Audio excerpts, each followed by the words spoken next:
Good afternoon and welcome to Going to Ground on Tour. For friends, you find me on a day's retreat down in Devon near Tiverton, a joyous interval which I've been looking forward to for months. And I left my last appointment in Wiltshire last night and drove southwest and just ahead of sunset passed by Glastonbury Tour and shinned up the tour and took some pictures which are on my Instagram feed. And I've had some useful thinking time this morning, staying at a lovely retreat house called Mill House Retreats, which I recommend heartily to you. Fantastic food and a lovely old farmhouse. And this afternoon I'm walking along what remains of the Grand Western Canal, which is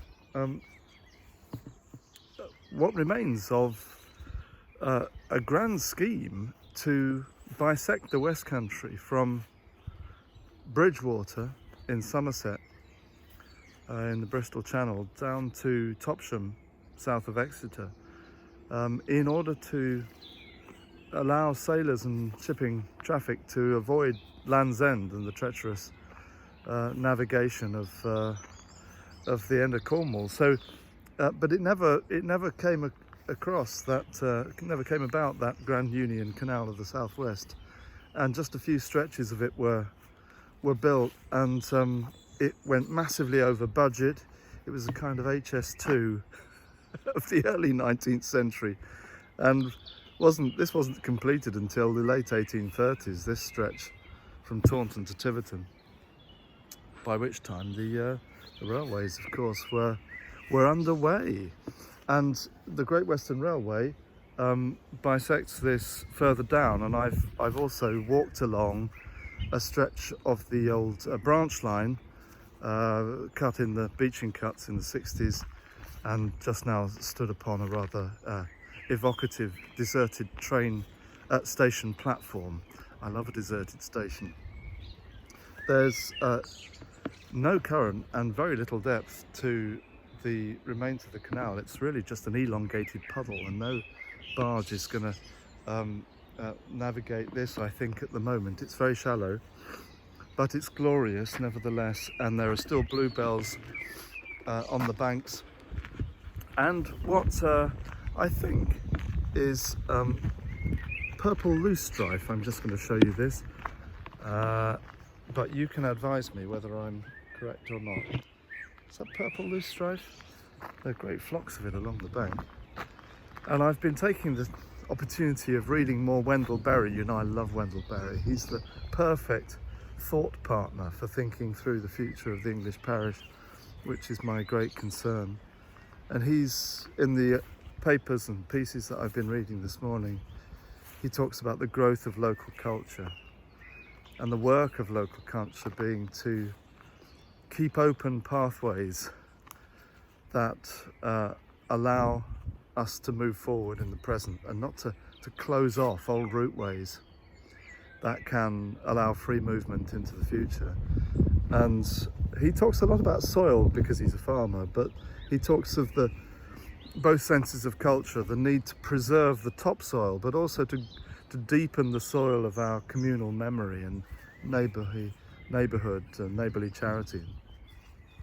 It's all very good stuff, and my great concern is how we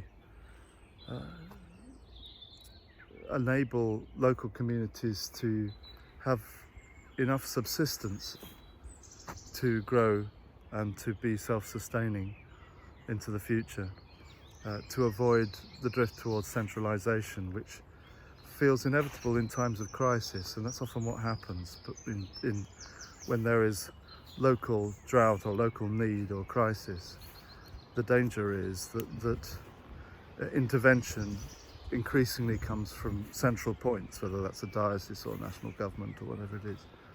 But of course the work of the centre is to, like a garden sprinkler, to enable, fertilise the locals so that it is free to draw upon its own resilience, its own local culture. Thinking a lot about that in relation to the parish and how we enable at a time of crisis really for the parish system of the community opportunities to do that. Anyway, that's why I'm here for the day, so I'm not idling around, but I'm having a lovely time just thinking, planning, preparing for the new season in the Diocese of Salisbury, and following these ancient routeways, and grateful for the patience of time and time's redemption, not only in the sense, Eliot's sense of redeeming the time, but time allowing for things to be redeemed. You know, the creation of this canal was in one respect a great, could be seen as a blunder, but it then allowed for limestone from the quarries that are nearby here to be transported for a century afterwards. It has certainly been redeemed for all of the many species that now populate this and improve the local culture. There's loads of families of ducks and even little moorhens just getting about on the water this afternoon, and it's rich for nature. So the way in which time allows things to be redeemed, and as you know, the long memory of the English village church, the parish church, allows for mistakes of the past to be redeemed. Times when churches were abandoned or ill-used, time allows for them for new things to grow from the ruins. What we don't want to do is, as Wendell Berry says, cut off the possibilities of regrowth in the future. We mustn't take decisions now that stop things being redeemed and reused further down the line. So don't block off the old routeways, keep them open, keep them alive and fertile, and God bless you as you go to ground.